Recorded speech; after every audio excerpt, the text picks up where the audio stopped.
Assalamualaikum warahmatullahi wabarakatuh. Perkenalkan, nama saya Kezang Febriana dari kelas 11-6.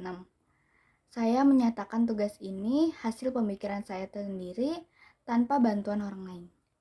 Fenomena yang saya ingin ceritakan kali ini berjudul Dari Mangrove ke Tambak Ketika Alam Menagih Janji Berkelanjutan.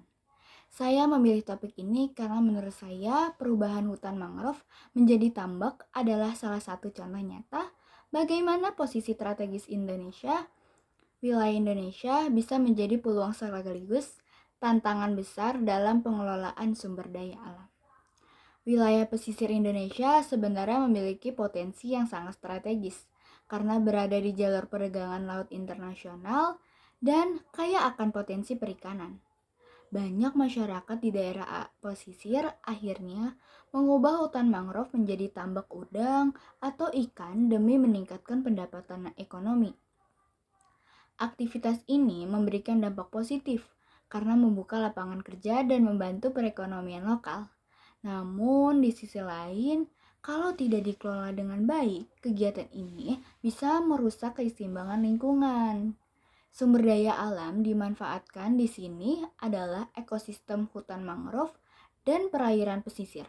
Sayangnya banyak tambak yang dibangun dengan cara menebang habis pohon mangrove tanpa mempertimbangkan fungsi ekologisnya. Padahal mangrove berperan besar menahan abrasi, menjadi tempat hidup biota laut, dan menjaga kualitas air laut juga. Setelah mangrove hilang, kawasan pesisir jadi lebih rentan terhadap banjir rob, abrasi, bahkan penurunan hasil tangkapan ikan bagi nelayan tradisional. Dampak positifnya memang terlihat dari sisi ekonomi, tapi dampak negatifnya justru terasa lebih luas. Lingkungan jadi rusak, kualitas air menurun, dan keseimbangan ekosistem laut terganggu. Akibatnya, masyarakat pesisir yang dulunya bergantung pada hasil laut malah kehilangan mata pencarian. Jadi, kegiatan yang awalnya dimaksudkan untuk meningkatkan kesejahteraan malah bisa menjadi bumerang bagi masyarakatnya sendiri. Dalam hal ini, pemerintah dan masyarakat punya peran penting loh. Pemerintah harus mengatur tata ruang pesisir dengan lebih bijak. Misalnya, dengan sistem zonasi yang jelas antara wilayah konversi dan wilayah tambak.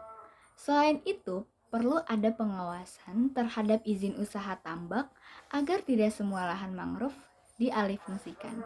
Masyarakat juga harus terlibat dengan cara menanam kembali mangrove, menggunakan sistem tambak yang ramah lingkungan dan menjaga kebersihan kawasan pesisir. Kalau kita pikir lebih dalam, fenomena ini sebenarnya menggambarkan bagaimana alam menagih janji. Keberlanjutan dari manusia, kita sudah banyak mengambil dari alam, tapi belum cukup bagi memberi kembali. Tetapi karena itu, langkah strategis yang bisa dilakukan adalah menerapkan sistem tambak hijau atau equaliculture, yaitu menggabungkan area tambak dan hutan mangrove agar tetap seimbang. Dengan begitu, ekonomi masyarakat tetap berjalan, tapi alam juga tidak kehilangan keseimbangannya. Dari fenomena ini, saya belajar bahwa menjaga keberlanjutan bukan hanya tanggung jawab pemerintah, tetapi tanggung jawab kita semua. Alam butuh kita untuk bicara soal janji berkelanjutan, tapi butuh tindakan nyata karena ketika kita alam mulai menagih janji, itu artinya sudah waktunya kita berubah. Dari hanya mengambil menjadi menjaga dan memulihkan. Terima kasih sudah menonton. Wassalamualaikum warahmatullahi wabarakatuh. Bye bye.